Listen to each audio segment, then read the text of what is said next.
We've all heard of impossible victories, but have you ever seen one man reshape an empire?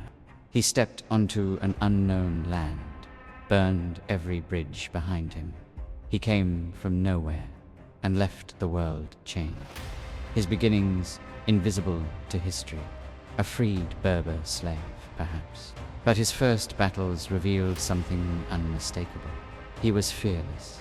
From that very moment, his military genius and intense loyalty were impossible to ignore. This caught the attention of those in power. This led to him being tasked with an impossible mission. But who was this man, really? In the deserts of North Africa, a legend was being forged. A man rising from servitude. A man who would not accept the chains of his past. Every scar on his body told a story of survival. Every victory proved his worth. They called him a slave. He would become a sultan. The Count of Ceuta, seeking vengeance for his daughter, sent out a message across the sea. A message of desperation. A message of opportunity. A golden chance for those bold enough to seize it. The Muslim governor saw it immediately. This was not just a mission. This was a gateway into Europe itself.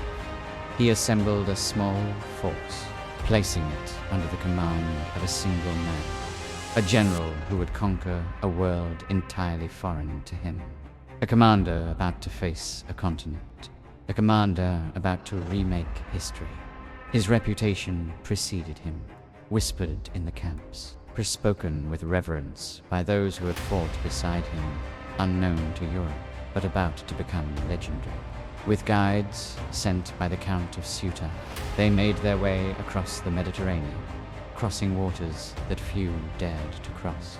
A small force moving swiftly through foreign lands, moving toward destiny. Each soldier knowing they marched toward the unknown. The soldiers questioned nothing.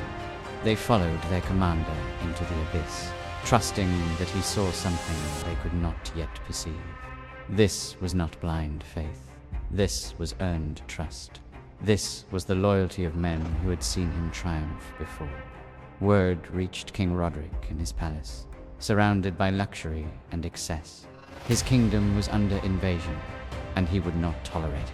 Roderic had ruled with an iron fist and a heart of cruelty.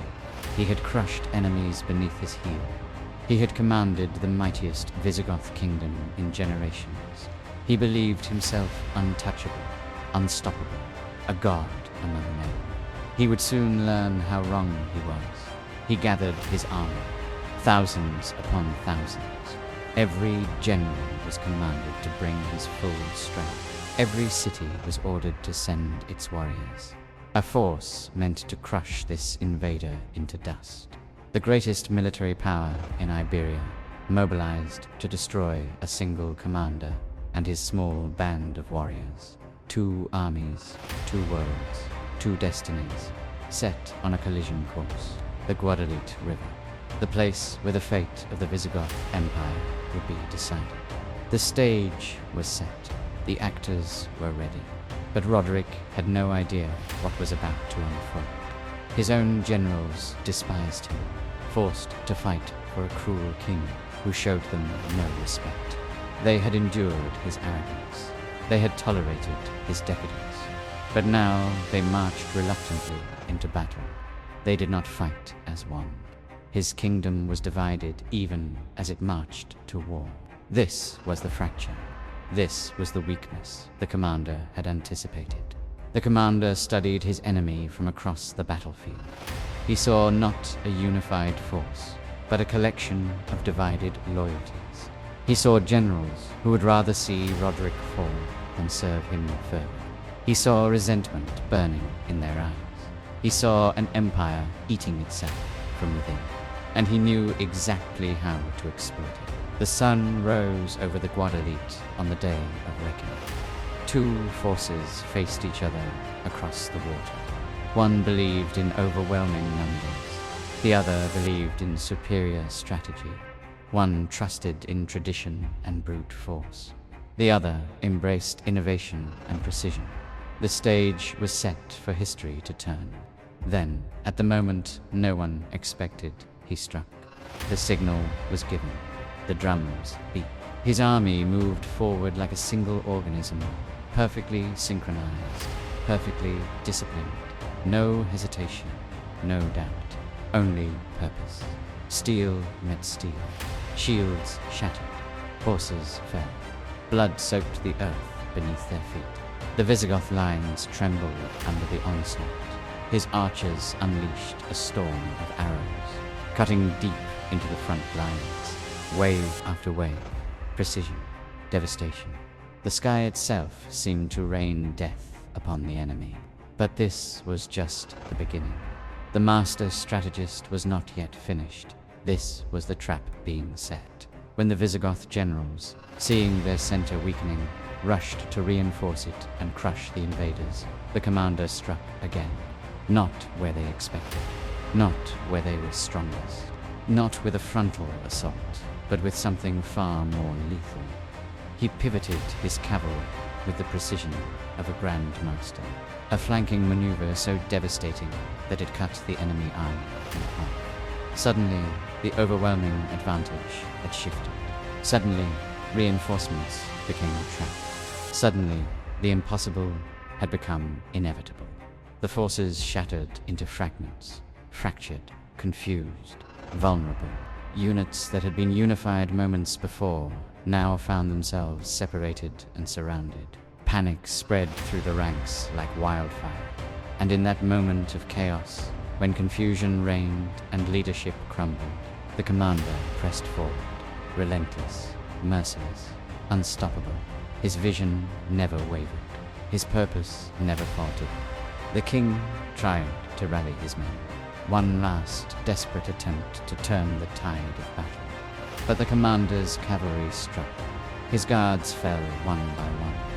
The legendary king of the Visigoths, surrounded, overwhelmed, outmaneuvered by a general he had underestimated. He was cut down in the heart of the battle. His legendary golden cloak was swept away into the Guadalete river, a symbol of an empire crumbling, a monument to a king who had met his match. The Visigoth Empire had fallen. In a single battle, a continent had been reshaped. In a single day, the map of the world had been redrawn. A small force had defeated an empire, but this victory was only the beginning. The commander did not stop. He could not stop. He would not stop. The momentum was unstoppable. City after city fell before him. Cordoba, the jewel of Iberia, its gates torn asunder. Granada, the fortress city, its walls crumbling before his advance. Toledo, the great capital, surrendering without a final stand. Guadalajara, Sevilla, Malaga, Asit. One by one, the great strongholds surrendered to his advance. Some cities fell in glorious battles, their defenders fighting to the last man. Others surrendered, seeing the writing on the wall. All knew they could not resist the tide that was sweeping across their lands. His army grew with each victory. Soldiers from conquered lands joined his ranks. His legend spread faster than any messenger could ride. Men whispered his name with awe. Women spoke of his invincibility. Children sang songs of his deeds. What began as an impossible mission became an unstoppable conquest. A small army that crossed the Mediterranean had become an empire. Thousands of soldiers now marched under his banner. Cities bent the knee. Kingdoms submitted. Rulers abdicated rather than face him in battle. The speed of his advance shocked the world. No force could stand against him. No strategy could counter his brilliance.